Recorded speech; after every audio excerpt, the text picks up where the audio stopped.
Doctor M G Suresh Kumar, നമുക്കിതിൻ്റെ രാഷ്ട്രീയ പ്രതികരണങ്ങളിലേക്ക് പോകുന്നതിന് മുമ്പ് ഈ പീക്ക് ലോഡ് മാനേജ്മെൻറ്റ് എന്താണെന്നൊന്ന് വിശദീകരിക്കാമോ? കാരണം ഇതുവരെ അപ്രഖ്യാപിത ലോഡ് ഷെഡിംഗ് ആയിരുന്നു. അത് കഴിഞ്ഞ ദിവസം നമ്മൾ ഇരുന്ന് നടത്തിയ ചർച്ചയുടെ ഒരു തുടർച്ചയായിട്ട് വേണം ഇന്നത്തെ ചർച്ചയെ കാണാനെന്ന് തോന്നുന്നു. അപ്പോൾ ഇന്നും മന്ത്രി പറയുന്നു ലോഡ് ഷെഡിംഗ് ഇല്ല, ലോഡ് ഷെഡിംഗ് അല്ല, ഇത് നിയന്ത്രണമാണ് എന്ന്. ലോഡ് ഷെഡിങ്ങും ഈ പീക്ക് ലോഡ് മാനേജ്മെൻറ്റും തമ്മിലുള്ള വ്യത്യാസമൊന്നും അങ്ങ് വിശദീകരിക്കാമോ? ഏതായാലും 6 മണി മുതൽ 12 മണി വരെ എല്ലായിടത്തും പറഞ്ഞുകൊണ്ടുള്ള നിയന്ത്രണമാണല്ലോ. ഒന്ന് ഇന്ന് പറഞ്ഞിട്ടുള്ളത് 6 മണി മുതൽ 12 മണി വരെയുള്ള സമയത്ത് പീക്ക് ലോഡ് മാനേജ്മെൻറ്റിൻ്റെ ഭാഗമായി അരമണിക്കൂർ വരെ നിയന്ത്രണം ഉണ്ടാകാം എന്നാണ്. അതിൻ്റെ അർത്ഥം നിശ്ചയമായി നിയന്ത്രണം ഉണ്ടാകും എന്നല്ല. നിയന്ത്രണം വേണ്ടി വരുന്നൊരു സാഹചര്യത്തിൽ ആ നിയന്ത്രണം ഉണ്ടാകും എന്നാണ് പറഞ്ഞിട്ടുള്ളത്. അത് 6 മണി മുതൽ 12 മണി വരെ സമയത്താണ് ഇപ്പോൾ ലോഡ് വൻതോതിൽ വർദ്ധിക്കുന്നത്. അങ്ങനെ വർദ്ധിക്കുമ്പോൾ ഇപ്പം കഴിഞ്ഞ ദിവസം നമുക്ക് അറിയാം 6033 മെഗാവാട്ട് ആണ് കേരളത്തിൽ ലോഡ് ഉണ്ടായിരുന്നത് എന്ന് ചിലർ പറയും. 6033 മെഗാവാട്ടാണ് ലോഡ് ഉണ്ടായിരുന്നതെന്ന് പറയുന്നതിൻ്റെ അർത്ഥം മറ്റൊന്നുമല്ല, 6033 മെഗാവാട്ട് ലോഡാണ് KSEB സപ്ലൈ ചെയ്തത് എന്നാണ്. അതായത് നമുക്ക് എത്രത്തോളം മാക്സിമം സപ്ലൈ ചെയ്യാൻ കഴിഞ്ഞു എന്നതാണ് ഇത്ര ലോഡ് ഉണ്ടായി എന്ന കണക്കിലുള്ളത്. കാരണം സപ്ലൈ ചെയ്യാൻ കഴിയാത്ത കണക്ക് മെഷർ ചെയ്യപ്പെടില്ല. സപ്ലൈ ചെയ്യാൻ കഴിയാത്ത കണക്ക് ഇത്തരത്തിലുള്ള ഈ ട്രിപ്പിങ്ങിൻ്റെ ഭാഗമായിട്ട് ലോഡ് കണക്ട് ചെയ്യാൻ പറ്റാതെ ഓഫായി പോവുകയാണ് ചെയ്യുക. അപ്പോൾ ഞങ്ങൾക്ക് മീറ്റ് ചെയ്യാൻ കഴിഞ്ഞത് 6033 വരെയാണ്. ഞങ്ങൾ ഏകദേശം 5900 6000 മെഗാവാട്ട് വരെ വൈദ്യുതി വന്നാലും പ്രശ്നമില്ലാതെ കൈകാര്യം ചെയ്യാം എന്ന് രൂപത്തിലാണ് പ്ലാൻ ചെയ്തിരുന്നത്. ഈ നേരത്തെ ഇവിടെ പറഞ്ഞ ആൾ ആരാണെന്ന് ഞാൻ കേട്ടില്ല. അദ്ദേഹം പറഞ്ഞതുപോലെ കേരളത്തിലെ ഈ ഉഷ്ണതരംഗം ഇപ്പോഴുണ്ടാകുന്ന ജയകുമാർ പറഞ്ഞതുപോലെ ഈ പറയുന്ന ഈ വൈദ്യുതി നമ്മുടെ കേരളത്തിലുണ്ടാകുന്ന ചൂടടക്കമുള്ള എല്ലാ പ്രശ്നങ്ങളും സത്യത്തിൽ KSEB നേരത്തെ കണ്ടിട്ടുണ്ട്. നമ്മൾ ഈ വർഷം ഉണ്ടായിട്ടുള്ള ചൂടൊന്നും KSEB കണ്ടിട്ടുള്ളതിൽ വലിയ ചൂടൊന്നും ഉണ്ടായിട്ടില്ല. ഇതൊക്കെ വന്നാലും ഇത്രയൊക്കെ ആയാലും ഞങ്ങളൊരു 5700 മെഗാവാട്ടിന് അപ്പുറത്തേക്ക് വൈദ്യുതി കൺസംഷൻ പോവില്ല എന്നാണ് പ്രതീക്ഷിച്ചത്. എന്നാൽ ഒരു 6000 മെഗാവാട്ട് വരെ എത്തിയാലും പരിഹരിക്കാൻ കഴിയുന്ന രൂപത്തിലുള്ള ക്രമീകരണം ഏർപ്പെടുത്തി. എന്തുകൊണ്ടാണ് അങ്ങനെ ക്രമീകരണം ഏർപ്പെടുത്തിയെന്ന് വെച്ചാൽ ഇതൊരു ഇലക്ഷൻ ഇയറാണ്. നമ്മളിപ്പോൾ ഏപ്രിൽ 9 ഇലക്ഷൻ നടക്കുമെന്നത് മാർച്ച് 15 ഇലക്ഷൻ കമ്മീഷൻ പ്രഖ്യാപിക്കുമ്പോഴല്ലേ അറിയൂ. നമ്മൾ ധരിച്ചിരുന്നത് ഏപ്രിൽ അവസാനവും മെയ് ആദ്യത്തിലൊക്കെ ഇലക്ഷൻ വരും. അങ്ങനെ ഒരു സാഹചര്യത്തിൽ പൊളിറ്റിക്കൽ ലീഡർഷിപ്പ് ഇല്ലാത്ത മോഡൽ കോഡ് ഓഫ് കണ്ടക്ട് ഉണ്ടാകുന്ന സമയത്ത് ഒരു പ്രതിസന്ധി വന്നാൽ അത് പരിഹരിക്കുന്നതിനുള്ള ഇടപെടൽ പോലും നടക്കാൻ കഴിയാത്തതുകൊണ്ട് കുറച്ച് മുൻകൂട്ടി കണ്ടാണ് നമ്മൾ പ്രതീക്ഷിച്ച 5700-നേക്കാളും അപ്പുറത്ത് ഒരു 6000 മെഗാവാട്ട് വന്നാൽ പോലും പരിഹരിക്കാൻ കഴിയുന്ന രൂപത്തിലുള്ള ചില ക്രമീകരണങ്ങൾ ഉണ്ടാക്കിയത്. പക്ഷേ ആ ക്രമീകരണങ്ങളിലും നിൽക്കാത്ത രൂപത്തിലേക്ക് വൈദ്യുതി ഉപഭോഗം പോയി.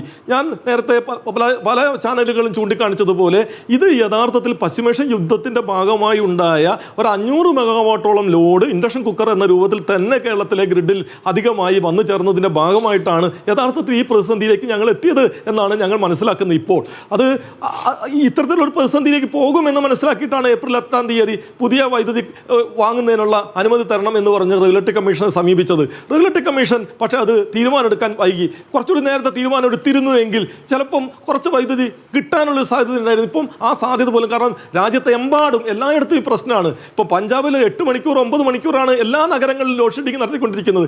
രാജസ്ഥാനിൽ, ഹരിയാനയിൽ എല്ലായിടത്തും പ്രശ്നമായ സാഹചര്യത്തിൽ ഈ വൈദ്യുതി കിട്ടുന്നതിനും ചില പ്രയാസമുണ്ട്. എങ്കിലും ചില ശ്രമങ്ങൾ ഞങ്ങൾ നടത്തിക്കൊണ്ടിരിക്കുന്നു. അങ്ങനെ ശ്രമങ്ങൾ നടത്തി കിട്ടുമെന്ന് ഉറപ്പില്ലാത്തൊരു സാഹചര്യത്തിലാണ് ഈ പറയുന്ന രൂപത്തിൽ 6 മണി മുതൽ 12 മണി വരെയുള്ള സമയത്ത് ഈ പറയുന്ന പീക്ക് ലോഡ് മാനേജ്മെൻറ്റിൻ്റെ ഭാഗമായി മുൻകൂട്ടി കൃത്യമായി ഇന്ന സമയമെന്ന് പറഞ്ഞ് ഒരു ലോഡ് ഷെഡിങ്ങിലേക്ക് പോകാതെ, എന്നാൽ ലോഡ് ക്രമാതീതമായി വർദ്ധിക്കുന്ന സാഹചര്യത്തിൽ ഇത് ആദ്യം ട്രിപ്പായാൽ 15 മിനിറ്റ് വരെ അത് തുടരും. 15 മിനിറ്റ് കഴിഞ്ഞിട്ട് വീണ്ടും ലോഡ് കുറയുന്നില്ലെങ്കിൽ വീണ്ടും ഒരു 15 മിനിറ്റ് കൂടി തുടരുന്ന രൂപത്തിൽ ഒരു ക്രമീകരണം എന്ന നിലയ്ക്കാണ് ഇപ്പോൾ പീക്ക് ലോഡ് മാനേജ്മെന്റ് എന്ന രൂപത്തിൽ പറഞ്ഞിരിക്കുന്നത്. അത് കൃത്യമായി അരമണിക്കൂർ തുടർച്ചയായി കട്ട് ചെയ്യല്ല ഉദ്ദേശിക്കുന്നത്. ശ്രീ സുരേഷ് കുമാർ പക്ഷേ ഇപ്പോൾ എല്ലാ ദിവസവും എന്ന പോലെ തന്നെ ഈ അപ്രഖ്യാപിതമായ കറണ്ട് ഇല്ലാത്ത അവസ്ഥ എന്ന് പറയാമല്ലോ. നിങ്ങൾ അതിനെ ലോഡ് ഷെഡിംഗ് എന്ന് വിളിക്കാൻ ഉദ്ദേശിക്കുന്നില്ലെങ്കിൽ കറണ്ട് ഇല്ലാത്ത അവസ്ഥ എല്ലാ ജനങ്ങളും നേരിടുന്നുണ്ട്. സാധാരണക്കാർ മുഴുവൻ പറഞ്ഞുകൊണ്ടിരിക്കും. ചൂട് എന്ന് പറയുന്നത് കഴിഞ്ഞ കാലങ്ങളിലേക്കാൾ വല്ലാത്ത അവസ്ഥയിലേക്ക് എത്തിയിട്ടുണ്ട്. അപ്പോൾ റെഗുലേറ്ററി കമ്മീഷന് നിങ്ങൾ പറയുന്ന ഈ വാദം എന്താണ് ബോധ്യപ്പെടാത്തത്? അങ്ങ് പറയുന്നു ഇത് മുൻകൂട്ടി കണ്ടിരുന്നുവെന്ന്. മുൻകൂട്ടി കണ്ടിട്ടില്ല എന്നാണ് റെഗുലേറ്ററി കമ്മീഷന്റെ വിമർശനം. ഒന്ന് പൂർത്തിയാക്കോട്ടെ. അതിൽ ഈ പറയുന്ന നിങ്ങൾ ഈ വൈദ്യുതി വാങ്ങുന്നതിലടക്കമുള്ള കാര്യങ്ങളിൽ ഇപ്പോൾ ഈ ആര്യാടൻ മുഹമ്മദ് കൊണ്ടുവന്ന കരാർ നിങ്ങൾ റദ്ദാക്കുമ്പോൾ അതിന് ആ വിലയ്ക്ക് തന്നെ വൈദ്യുതി കിട്ടുമോ എന്ന പരിശോധന നടത്തിയില്ല. അതങ്ങ് പെട്ടെന്ന് റദ്ദാക്കിയാണ് ചെയ്തത്. എന്നിട്ടിപ്പോൾ യൂണിറ്റ് 10 രൂപ നിരക്ക് എന്നുള്ളത് നിങ്ങൾ ആവശ്യം ഉന്നയിക്കുമ്പോൾ ആദ്യ ഘട്ടത്തിൽ റെഗുലേറ്ററി കമ്മീഷൻ എതിർക്കുന്നു. ഇപ്പോൾ ഈ പ്രത്യേക സാഹചര്യം കണക്കിലെടുത്ത് അതിന് അനുവാദം നൽകുകയും ചെയ്തിട്ടുണ്ട്. പക്ഷേ നിങ്ങൾ ഈ സാഹചര്യത്തെ, അതായത് ചൂട് കൂടുമെന്നുള്ള സാഹചര്യത്തെ, ഈ ക്ഷാമം വരുമെന്നുള്ള സാഹചര്യത്തെ മുൻകൂട്ടി കണ്ടിട്ടില്ല എന്ന് റെഗുലേറ്ററി കമ്മീഷൻ പറയുന്നത് അർദ്ധ ജുഡീഷ്യൽ ബോഡിയാണല്ലോ. നിങ്ങളെ തിരുത്താൻ, KSEBയെ തിരുത്താനും വിമർശിക്കാനുമുള്ള സംവിധാനമാണല്ലോ. അപ്പോൾ അവർക്കത് ബോധ്യമാകാത്തത് എന്തുകൊണ്ടാണ്? ഒന്ന്, റെഗുലേറ്ററി കമ്മീഷൻ ഒരു അർദ്ധ ജുഡീഷ്യൽ ബോഡിയാണ്. അവർ പറയുന്ന കാര്യങ്ങളെ ഞാനിപ്പോൾ തൽക്കാലം വിമർശിക്കാനൊന്നും ഉദ്ദേശിക്കുന്നില്ല.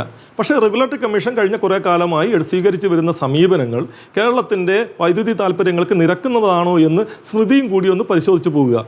നമ്മൾ കണ്ടല്ലോ 2023 ഈ പറയുന്ന ദീർഘകാല കരാറ് റദ്ദ് ചെയ്യുന്നത് റെഗുലേറ്ററി കമ്മീഷനാണല്ലോ. റെഗുലേറ്ററി കമ്മീഷൻ റദ്ദ് ചെയ്തതിനെ പിണറായി സർക്കാർ റദ്ദ് ചെയ്തു എന്ന് നിങ്ങൾ വിളിക്കുന്നു. ഞങ്ങൾ അതിനോട് സംശയങ്ങൾ തീർത്തു പോകാം. അത് അന്നത്തെ കാലത്ത് അതാണ് എന്റെ സംശയം. റദ്ദാക്കൂ എന്ന് തന്നെയാണോ പറഞ്ഞത്? അതോ നടപടിക്രമങ്ങൾ ശരിയല്ല എന്നാണോ? അല്ല, അതായത് 2014 ടെൻഡർ നടപടിയുടെ ഭാഗമായി 2015 കരാർ വെക്കുന്നത്. 2015 കരാർ വെക്കുന്ന സമയത്ത് തന്നെ അന്നത്തെ റെഗുലേറ്ററി കമ്മീഷൻ ചെയർമാൻ, അതായത് TM മനോഹരനാണ് അന്നത്തെ ചെയർമാൻ. UDFിൻ്റെ കാലത്ത് ഉണ്ടായിട്ടുള്ള റെഗുലേറ്ററി കമ്മീഷൻ, ഞാൻ UDFിൻ്റെ റെഗുലേറ്ററി കമ്മീഷൻ എന്ന് പറയില്ല. കാരണം റെഗുലേറ്ററി കമ്മീഷൻ നിയമനത്തിനകത്ത് സംസ്ഥാന സർക്കാരിന് മാത്രമായിട്ടൊന്നും ചെയ്യാൻ കഴിയില്ല. ചീഫ് സെക്രട്ടറി അതിനകത്ത് അംഗമാണ് എന്ന് കഴിഞ്ഞാൽ ഹൈക്കോടതി ജഡ്ജിയും അതുപോലെ തന്നെ ഈ സെൻട്രൽ ഇലക്ട്രിസിറ്റി അതോറിറ്റിൻ്റെയും സെൻട്രൽ ഇലക്ട്രിസിറ്റി റെഗുലേറ്ററി കമ്മീഷൻ്റെയോ പ്രതിനിധിയും കൂടി ഉൾപ്പെടുന്ന 3 അംഗ പാനൽ തയ്യാറാക്കുന്ന 2 പേരിൽ ഓരോരുത്തരെ വെച്ചിട്ടാണ് റെഗുലേറ്ററി കമ്മീഷനായി നിയമിക്കുക. അല്ലാതെ സംസ്ഥാന സർക്കാരിന് ഇഷ്ടമുള്ള ആളുകളെ റെഗുലേറ്ററി കമ്മീഷനായി നിയമിക്കാൻ കഴിയില്ല. ഈ പാനൽ തയ്യാറാക്കി തരുന്ന 2 പേരിൽ നിന്ന് ഒരാളെ സെലക്ട് ചെയ്യാനേ പറ്റൂ. അതുകൊണ്ട് റെഗുലേറ്ററി കമ്മീഷൻ UDFിൻ്റെ റെഗുലേറ്ററി കമ്മീഷനാണെന്ന് ഞാൻ പറയില്ല, LDFിൻ്റെ റെഗുലേറ്ററി കമ്മീഷനാണെന്ന് പറയില്ല. അത് അവർ ആപ്ലിക്കേഷൻ ക്ഷണിച്ച് ഒരു പ്രോസസ്സ് നടത്തി 2 പേരുടെ പാനൽ തരും. ഇതിനകത്ത് ചീഫ് സെക്രട്ടറി സംസ്ഥാന സർക്കാരിൻ്റെ നിയന്ത്രണത്തിലാണ് എന്ന് വേണമെങ്കിൽ നമുക്ക് പറയാം. പക്ഷേ ഹൈക്കോടതി ജഡ്ജിയും അതുപോലെ തന്നെ ഈ പറയുന്ന സെൻട്രൽ ഇലക്ട്രിസിറ്റി അതോറിറ്റിയുടെയോ അല്ലെങ്കിൽ സെൻട്രൽ ഇലക്ട്രിസിറ്റി റെഗുലേറ്ററി കമ്മീഷൻ്റെയോ ചെയർമാൻ കേരള ഗവൺമെൻറ്റിൻ്റെ കസ്റ്റഡിയിലുള്ള ആളല്ല. അപ്പം ഈ 3 പേരിൽ ഒരാൾ മാത്രം വിചാരിച്ചാൽ അങ്ങനെ ഒരു റെഗുലേറ്ററി കമ്മീഷൻ നിയമിക്കാൻ പറ്റും എന്ന് അതും ഇന്നത്തെ ഒരു കാലഘട്ടത്തിൽ, ഇത്തരം ഒരു കാലഘട്ടത്തിൽ നിയമിക്കാൻ പറ്റും എന്ന് ഞാൻ പ്രതീക്ഷിക്കുന്നില്ല. അതുകൊണ്ട് റെഗുലേറ്ററി കമ്മീഷൻ ഏതെങ്കിലും സർക്കാരിൻ്റെ തുടർച്ചയാണ് എന്ന നിലയ്ക്ക് ഞാൻ ഏതായാലും കരുതുന്നില്ല. അതവിടെ നിൽക്കട്ടെ. 2015 കരാർ വെക്കുന്ന സമയത്ത് അന്നത്തെ റെഗുലേറ്ററി കമ്മീഷൻ ഇതിനകത്ത് സാങ്കേതിക പിഴവുണ്ട്, അതുകൊണ്ട് ഇത് അംഗീകരിക്കാൻ കഴിയില്ല എന്ന സമീപനം സ്വീകരിച്ചപ്പോൾ ആ സമീപനം തൽക്കാലം ഒഴിവാക്കി നിങ്ങൾ കരാറുമായി മുന്നോട്ട് പോകാനുള്ള ഉമ്മൻചാണ്ടി സർക്കാരിൻ്റെ നിർദ്ദേശാനുസരണമാണ് KSEB അന്ന് കരാറിൽ ഒപ്പിട്ടത്. ആ കരാറിൽ ഒപ്പിട്ട ഉടൻ തന്നെ കരാർ നടപ്പാകണമെങ്കിൽ റെഗുലേറ്ററി കമ്മീഷൻ അപ്രൂവൽ വേണം. അതുകൊണ്ട് റെഗുലേറ്ററി കമ്മീഷൻ അപ്രൂവലിന് വേണ്ടി 2015 തന്നെ സമർപ്പിക്കപ്പെടുകയും ചെയ്തു കരാർ.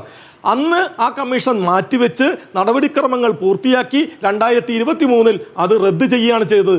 ഞാൻ റെഗുലേറ്ററി കമ്മീഷൻ്റെ പൊതു തെളിവെടുപ്പിൽ ഹാജരായി ഏകദേശം 3/4 മണിക്കൂർ നേരം എന്തുകൊണ്ട് ഈ കരാർ റദ്ദാക്കരുത് എന്ന് ശക്തിയുക്തം വാദിച്ച ആളാണ്. ഇവിടെ ഈ ചർച്ചയിൽ പങ്കെടുക്കുന്ന മറ്റാരെങ്കിലും അക്കാലത്ത് ഇടപെട്ടിട്ടുണ്ടോ എന്നുള്ളത് അവരോട് തന്നെ ചോദിക്കുക. സമീപനമാണ് സ്വീകരിച്ചത്. എനിക്ക് അറിയേണ്ടത് അപ്പോൾ ഈ പിഴവുകൾ തിരുത്തിക്കൊണ്ട് മുന്നോട്ട് പോകാം എന്ന് തന്നെയാണോ നിങ്ങൾ പറഞ്ഞിരുന്നത്? കമ്മീഷൻ അതായത് തകരാർ തിരുത്തുക എന്നല്ല, യഥാർത്ഥത്തിൽ അതിനകത്തുള്ള സാങ്കേതിക പ്രയാസങ്ങൾ എന്ന് പറഞ്ഞ സാധനം തിരുത്താൻ ഒരിക്കലും കഴിയുന്നല്ല. ഒരു ടെൻഡർ നടപടി കഴിഞ്ഞ് അതിൻ്റെ ഇവാലുവേഷൻ കഴിഞ്ഞ് അതിൻ്റെ ലോവസ്റ്റ് എടുക്കുന്നതിന് പകരം സെക്കൻഡ് ലോവസ്റ്റും തേർഡ് ലോവസ്റ്റും ഒക്കെ എടുത്ത് കരാർ വെക്കുക എന്നതാണ് അന്ന് ചെയ്തത്. പക്ഷേ അങ്ങനെ ചെയ്യേണ്ടി വന്നൊരു സാഹചര്യമുണ്ട് എന്ന് അന്നത്തെ UDF സർക്കാർ പറഞ്ഞിരുന്നു. റെഗുലേറ്ററി കമ്മീഷൻ അങ്ങനെ ഒരു ടെൻഡറിൽ ലോവസ്റ്റ് അല്ലാതെ സെക്കൻഡ് ലോവസ്റ്റും തേർഡ് ലോവസ്റ്റും ഒക്കെ ഇതിനോട് മാച്ച് ചെയ്യിപ്പിച്ച് കരാർ വെക്കുന്നത് നിയമപരമായി ശരിയാവില്ല, അംഗീകരിക്കാൻ കഴിയില്ല എന്ന സമീപനം സ്വീകരിച്ച് അതിനകത്ത് പിന്നെ ആ സാങ്കേതിക തകരാറ് ഒരിക്കലും തിരുത്താൻ കഴിയുന്നതല്ല. കേരളത്തിന്റെ പൊതു താല്പര്യം പരിഗണിച്ചുകൊണ്ട് ഇങ്ങനെ ഒരു പിഴവ് സംഭവിച്ചിട്ടുണ്ടെങ്കിൽ പോലും ഇത് അംഗീകരിക്കണം എന്ന സമീപനമാണ് കേരള സർക്കാർ ഇക്കാര്യത്തിൽ സ്വീകരിച്ചത്. പക്ഷേ ഇങ്ങനെ തള്ളിക്കഴിഞ്ഞതിന് ശേഷം മാത്രമേ അങ്ങനെ ഒരു കാര്യം സർക്കാരിന് സ്വീകരിക്കാൻ കഴിയൂ. കാരണം റെഗുലേറ്ററി കമ്മീഷന്റെ പരിഗണന ഇരിക്കുന്ന ഒരു വിഷയത്തിനകത്ത് സംസ്ഥാന സർക്കാരിന് സബ്ജുഡീസ് എന്നതുപോലെ തന്നെ റെഗുലേറ്ററി കമ്മീഷൻ പരിഗണിച്ചുകൊണ്ടിരിക്കുന്ന കാര്യത്തിൽ സർക്കാരിന് ഒരു കാര്യം തീരുമാനിക്കാൻ കഴിയില്ല. റെഗുലേഷൻ കമ്മീഷൻ തള്ളിക്കഴിഞ്ഞപ്പോൾ സെക്ഷൻ 108 ഇലക്ട്രിസിറ്റി ആക്ട് സെക്ഷൻ 108 പ്രകാരം സംസ്ഥാന സർക്കാർ ഇങ്ങനെ സാങ്കേതിക പിഴവുണ്ട് എന്ന് കണ്ടെത്തിയിട്ടുണ്ടെങ്കിൽ പോലും സംസ്ഥാനത്തിന്റെ പൊതു താല്പര്യം പരിഗണിച്ചുകൊണ്ട് ആ കരാർ പുനഃസ്ഥാപിക്കണം എന്ന് റെഗുലേറ്ററി കമ്മീഷനോട് ആവശ്യപ്പെട്ടു. 108ന്റെ അടുത്ത ക്ലോസ് 109 109ൽ റെഗുലേറ്ററി കമ്മീഷന് ഇത് സംസ്ഥാന സർക്കാർ ഇങ്ങനെ ഒരു നയപരമായ നിർദ്ദേശം തന്നാൽ തിരിച്ച് സംസ്ഥാന സർക്കാരിനോട് ചോദിക്കാം, ഇത് നിങ്ങളുടെ നയപരമായ നിർദ്ദേശം തന്നെയാണോ എന്ന് ചോദിക്കാം.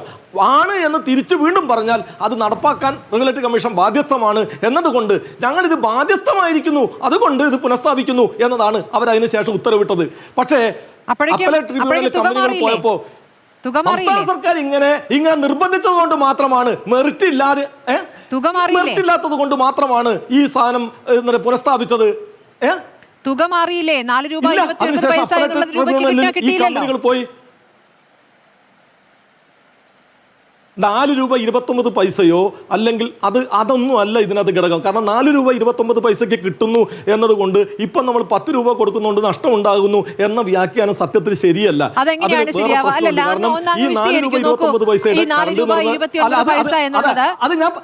ഒന്ന് വിശദീകരിക്കാം. അത് സ്മൃതി ഞാനൊന്ന് വിശദീകരിക്കാൻ അതിന് അനുവദിക്കോ? ഞാനൊന്ന് വിശദീകരിക്കാൻ അനുവദിക്കോ? അതായത് 4 രൂപ 29 പൈസ എന്ന് പറയുന്നത് റൗണ്ട് ദ ക്ലോക്ക് ആണ്. അതായത് ദിവസം മുഴുവനുള്ളതാണ്. 465 മെഗാവാട്ടിൽ നിന്ന് ദിവസം മുഴുവൻ കിട്ടുന്ന വൈദ്യുതി നമുക്ക് 10 മില്യൺ യൂണിറ്റ് ആണ് എന്ന് പറഞ്ഞാൽ 1 കോടി യൂണിറ്റാണ് കിട്ടുക. ഇതിനകത്ത് വൈകുന്നേരത്തെ പീക്ക് സമയത്ത് നമുക്ക് കിട്ടുന്ന വൈദ്യുതി എന്ന് പറയുന്നത് 2 മില്യൺ യൂണിറ്റ് ആണ്. 2 മില്യൺ യൂണിറ്റിനാണ് നമ്മൾ പുറത്തുനിന്ന് 10 രൂപയ്ക്ക് വാങ്ങുന്നത്.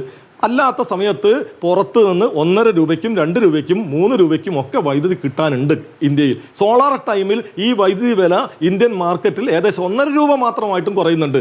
എന്ന് പറഞ്ഞാൽ 429 പൈസ ഇതിനേക്കാളും കുറഞ്ഞ രൂപയ്ക്കും വൈദ്യുതി കിട്ടുന്നുണ്ട്, കൂടിയ രൂപയ്ക്കും വൈദ്യുതി കിട്ടുന്നുണ്ട്. 8 മില്യൺ യൂണിറ്റ് വൈദ്യുതി നമുക്ക് കുറഞ്ഞ വിലയ്ക്ക് കിട്ടും. 2 മില്യൺ യൂണിറ്റ് വൈദ്യുതി ഏകദേശം 6 രൂപ 5.25 രൂപ കൂടിയ വിലയ്ക്കും കിട്ടും. ഇത് രണ്ടും കൂടി കമ്പയർ ചെയ്യുമ്പോൾ ഇപ്പോഴത്തെ നിലയ്ക്ക് ഏകദേശം തുല്യമാണ്. കുറച്ച് കാലം കഴിയുമ്പോൾ ഈ വൈദ്യുതി നിരക്ക് കുറയും. നമുക്കിതിനെ കൊണ്ടൊരു ഗുണമുണ്ട്. ആ ഗുണം ഇതിൻ്റെ സാമ്പത്തികത്തെക്കാളും വലിയൊരു ഗുണം എന്താ?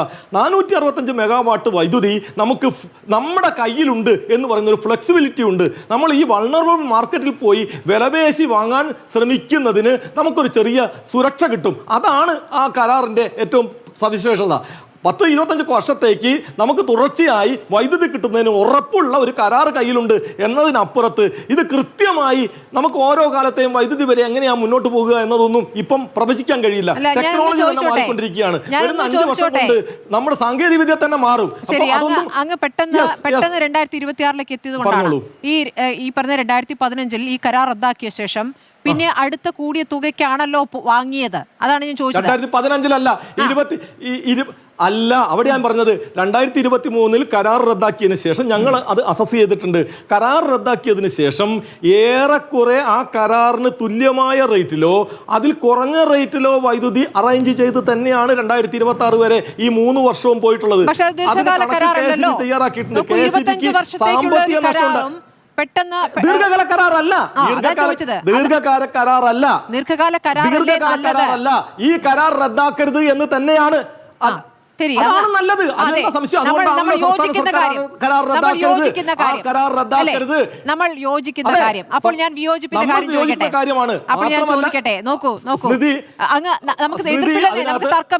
തർക്കമില്ലാത്ത കാര്യം. അങ്ങനെയെങ്കിൽ പിന്നെ എന്തിനാണ് അല്ല അപ്പൊ തർക്കമില്ലാത്ത കാര്യം, അതുകൊണ്ട് നമുക്ക് അത് വിടാം. അപ്പോൾ അതിനു മുമ്പുള്ള 5 വർഷം ഇരുണ്ട കാലം എന്ന് വിശേഷിപ്പിച്ചുകൊണ്ട് ഈ 10 വർഷം വെളിച്ച വിപ്ലവം നടന്നു എന്ന് വിശേഷിപ്പിച്ചുകൊണ്ട് ഒരു പരസ്യം ചെയ്യുക, അതിനുശേഷം കറണ്ട് ബില്ലിലടക്കം ലോഡ് ഷെഡിംഗ് ഇല്ലാത്ത കാലം എന്ന് വിശേഷിപ്പിക്കുക. അതിനെ അങ്ങ് എങ്ങനെയാണ് വിശദീകരിക്കുക? അതുകൂടി പറയേണ്ടതാണല്ലോ. അല്ലെ, വിളിച്ച വിപ്ലവം ഈ 10 വർഷത്തെ എന്താണ് വിപ്ലവമായി ചെയ്തിട്ടുള്ളത് എന്ന ചോദ്യം ഒന്ന് നിൽക്കുന്നു. അത് നിൽക്കുന്നു. അതിനു മുമ്പുള്ള 5 വർഷം നോക്കൂ, അങ്ങ് യോജിക്കുന്ന ശരിയായ കുഴപ്പമില്ലാത്ത കരാർ, ഈ ദീർഘകാല കരാറിൽ ഏർപ്പെട്ട മന്ത്രിയുടെ ചിത്രം ഇനി തിരിച്ചു വരരുതേ എന്ന് പറഞ്ഞുകൊണ്ട്, മരിച്ചുപോയ ആളെയാണ്, തിരിച്ചു വരരുതേ എന്ന് പറഞ്ഞുകൊണ്ട് പരസ്യം ചെയ്യുക, അതിലെ ധാർമ്മികതയെ അങ്ങ് എങ്ങനെയാണ് കാണുന്നത്?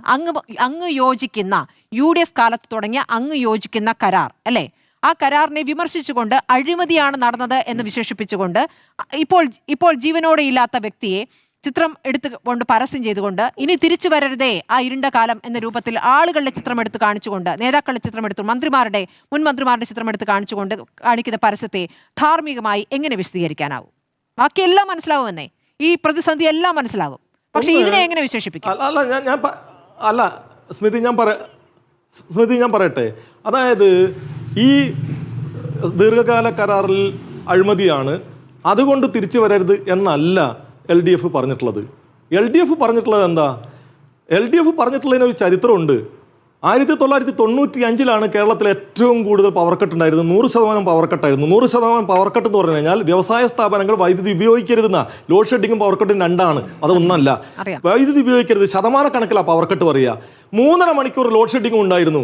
അത് 96-ൽ ഇടതുപക്ഷ ജനാധിപത്യ മുന്നണി വരുമ്പോൾ ഉണ്ടായിരുന്ന സ്ഥിതിയാണ്. 97 നവംബർ മാസം വരെ അത് തുടരേണ്ടി വന്നു. പക്ഷേ അളവ് കുറഞ്ഞിട്ടാണെങ്കിലും 97 നവംബറിന് ശേഷം പവർ കട്ടും ലോഡ് ഷെഡിങ്ങും പൂർണ്ണമായി ഒഴിവാക്കി. 2001 ഇലക്ഷൻ വരുന്നതുവരെ പൂർണ്ണമായും പവർ കട്ടില്ലായിരുന്നു. 2001 സെപ്റ്റംബർ മാസത്തിൽ വീണ്ടും പവർ കട്ട് തുടങ്ങി. 2006 വരെ പവർ കട്ട് ഉണ്ടായിരുന്നു. 2006 ശേഷം 2006 ഓഗസ്റ്റിൽ പവർ കട്ട് ഒഴിവാക്കി. അത് കഴിഞ്ഞതിന് ശേഷം 2011 ഈ പറയുന്ന പോലെ മെയ് മാസത്തിൽ ഇലക്ഷൻ നടക്കുന്നവരെ പവർ കട്ട് ഉണ്ടായിരുന്നില്ല. അത് കഴിഞ്ഞ് 2011 ഓഗസ്റ്റ് മാസത്തിൽ നല്ല മഴക്കാലത്ത് വീണ്ടും നമ്മൾ പവർ കട്ട് തുടങ്ങി. അന്ന് വൈദ്യുതി പ്രതിസന്ധി അല്ല, ചില സാമ്പത്തിക കാരണങ്ങൾ കൊണ്ടാണ് പവർ കട്ട് തുടങ്ങിയത്. 2016 കേരളത്തിലെ പീക്ക് ഡിമാൻഡ്, ഏറ്റവും ഉയർന്ന ഡിമാൻഡ് എന്ന് പറയുന്നത് 3860 മെഗാവാട്ടായിരുന്നു. ആ 3860 മെഗാവാട്ട് പീക്ക് ഡിമാൻഡ് ആയിരുന്ന സമയത്ത് നമ്മൾ 200 മെഗാവാട്ട് ലോഡ് ഷെഡിങ് നടത്തിയിട്ടാണ് പോയത്. അതിനുശേഷം 2016 ഇടതുപക്ഷ ജനാധിപത്യ മുന്നണി വന്നതിന് ശേഷം കഴിഞ്ഞ 10 വർഷവും ലോഡ് ഷെഡിങ്ങും പവർ കട്ടില്ല. ഇപ്പം നമ്മൾ 6030 മെഗാവാട്ട് ഹാൻഡിൽ ചെയ്യുന്നു. ഓൾറെഡി 6033 മെഗാവാട്ട് മീറ്റ് ചെയ്തിരിക്കുന്നു എന്ന് പറഞ്ഞാൽ 3860 മെഗാവാട്ടിൽ നിന്ന് 6033 മെഗാവാട്ട് എന്ന് പറഞ്ഞാൽ 2173 മെഗാവാട്ട് കൂടുതലായി ഡിമാൻഡ് വരുമ്പോഴും നമ്മൾ മീറ്റ് ചെയ്തു. ഇവിടെ റദ്ദ് ചെയ്ത 465 മെഗാവാട്ടിന്റെ ശേഷി കൊണ്ടല്ല നമ്മൾ വൈദ്യുതി വാങ്ങുന്നു. വലിയ വൈദ്യുതി ചാർജ് കൊടുക്കേണ്ടി വരുന്ന സാഹചര്യം കൂടിയുണ്ട് ജനങ്ങൾക്ക്, അല്ലേ? ഉപഭോക്താക്കൾക്ക് വലിയ കറണ്ട് ബില്ലല്ലേ വന്നുകൊണ്ടിരിക്കുന്നത്. അല്ല, അത് ഞാൻ പറയട്ടെ. അല്ല, 2011 മുതൽ 2016 വരെയുള്ള കാലഘട്ടത്തിൽ കേരളത്തിൽ വൈദ്യുതി നിരക്കിൽ 47.93% വർധനവ് വരുത്തി. 2016 മുതൽ ഇത് 2026 10 വർഷം കൊണ്ട് ഉണ്ടായിട്ടുള്ള ചാർജ് വർധനവ് എന്ന് പറഞ്ഞത് 26.2%.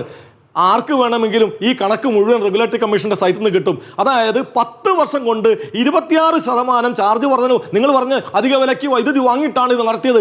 അധിക വിലയ്ക്കും വൈദ്യുതി വാങ്ങിയിട്ടുണ്ട്, വിലയില്ലാത്ത സമയത്തും വൈദ്യുതി വാങ്ങിയിട്ടുണ്ട്. പവർ മാനേജ്മെന്റ് എന്ന് പറയുന്നത് ഒരു സയൻസാണ്. ദേശീയ വൈദ്യുത കമ്പോളത്തിൽ വൈദ്യുതി നമ്മൾ നേരെ പോയി 10 രൂപയ്ക്ക് വാങ്ങുകയല്ല ചെയ്യുന്നത്. 96 സ്ലോട്ടുകളിലാണ് വൈദ്യുതി വിൽക്കുന്നത്. ഓരോ 15 മിനിറ്റിലും വില കൂടുകയും കുറയുകയും ചെയ്യും. അവിടെ വില കുറയുന്ന സമയത്ത് പരമാവധി വൈദ്യുതി വാങ്ങുകയും നമ്മുടെ ശേഷി ഉൽപ്പാദിപ്പിക്കാതെ വയ്ക്കുകയും, എന്നാൽ വില കൂടുന്ന സമയത്ത് നമ്മുടെ ശേഷി പരമാവധി ഉൽപ്പാദിപ്പിച്ചുകൊണ്ട് വാങ്ങുന്നതിൻ്റെ അളവ് കുറയ്ക്കുകയും ചെയ്യുന്ന കൃത്യമായ ഒരു ആസൂത്രണ സംവിധാനത്തിൻ്റെ ഭാഗമായിട്ടാണ് നമ്മൾ വില കുറച്ച് നിർത്തിയിട്ടുള്ളത്. ദേശീയ ശരാശരി വൈദ്യുത വിലയുടെ ദേശീയ ശരാശരി, ഇന്ത്യയിലെ മുഴുവൻ സംസ്ഥാനങ്ങൾ കൂടിയുള്ള ശരാശരി ഒരു യൂണിറ്റ് വൈദ്യുതി കൊടുക്കുന്നതിന് വേണ്ടി വരുന്ന ചെലവ് എന്ന് പറയുന്നത് ഇപ്പം നിങ്ങൾക്ക് കേന്ദ്ര ഇലക്ട്രിസിറ്റി റെഗുലേറ്ററി കമ്മീഷന്റെ സൈറ്റിൽ പോയാൽ കിട്ടും. 8 രൂപ 52 പൈസയാണ്. കേരളത്തിലെ ഒരു യൂണിറ്റ് വൈദ്യുതിക്ക് നമ്മൾ വാങ്ങുന്ന ശരാശരി വില എന്ന് പറയുന്നത് 7 രൂപ 12 പൈസയാണ്. എന്ന് പറഞ്ഞാൽ അതിന്റെ അർത്ഥം എന്താ? ദേശീയ ശരാശരിയെക്കാളും ₹1.40 കുറച്ചിട്ടാണ് കേരളത്തിൽ വൈദ്യുതി കൊടുക്കുന്നത്. 70% വൈദ്യുതിയും പുറത്തുനിന്ന് വാങ്ങിയിട്ടാണ് ഈ നേട്ടം നേടിയിട്ടുള്ളത് എന്നത് കൂടി കാണണം. ഇതാണ് ഇടതുപക്ഷ ജനാധിപത്യ മുന്നണി ആഘോഷിക്കുന്നത്. ഇതാണ് ഇടതുപക്ഷ ജനാധിപത്യ മുന്നണി അഭിമാനത്തോടു കൂടി പറയുന്നത്. 10 വർഷം പവർ കട്ട് ലോഡ് ഷെഡിംഗ് ഇല്ലാതെ കാര്യക്ഷമമായി പ്രവർത്തിച്ചു എന്ന് പറയുന്നത്. ഇത് സാങ്കേതികമായൊക്കെ അങ്ങേക്ക് വിശദീകരിക്കാനാവും. പക്ഷെ ജനങ്ങളെ സംബന്ധിച്ച് കറണ്ട് ഇല്ല എന്നുള്ള യാഥാർത്ഥ്യമാണ്. നേരത്തെ നിങ്ങളുടെ കാലം ലോഡ് ഷെഡിംഗ് അറിയാത്തൊരു തലമുറയുണ്ട് എന്ന് ആവർത്തിച്ച് പറയുന്നവർക്ക് ആ തലമുറയ്ക്ക് ഇപ്പോൾ ഇതെന്താണ് ലോഡ് ഷെഡിംഗ് എന്ന് മനസ്സിലാക്കുന്ന ഒരു ഇടക്കാലം, നിങ്ങൾ ഈ പറയുന്ന ഈ കാവൽ ഭരണത്തിന്റെ കാലം, ഇനി മൂന്നാം ഭരണം വരികയാണ്, നിങ്ങൾ തന്നെ തുടരും. പക്ഷെ ഇപ്പോൾ ഈ കാവൽ കാലം അത് മനസ്സിലാക്കി തരാനുള്ള ഒരു കാലമായി കൂടി പറയേണ്ടി വരും. കാരണം ജനങ്ങൾക്ക് ഇതൊന്നുമല്ല, ജനങ്ങൾക്ക് ഇപ്പോൾ കറണ്ട് ഇല്ല, ചൂടാണ്, പുറത്തേക്ക് ഇറങ്ങാൻ വയ്യ, പുറത്ത് പാമ്പാണ്, ജല തുറക്കാൻ വയ്യ, പുറത്ത് പാമ്പാണ്, അകത്ത് ഇരിക്കണം, അകത്ത് പുഴുങ്ങുന്ന ചൂടാണ്. ഇതാണ് അവസ്ഥ.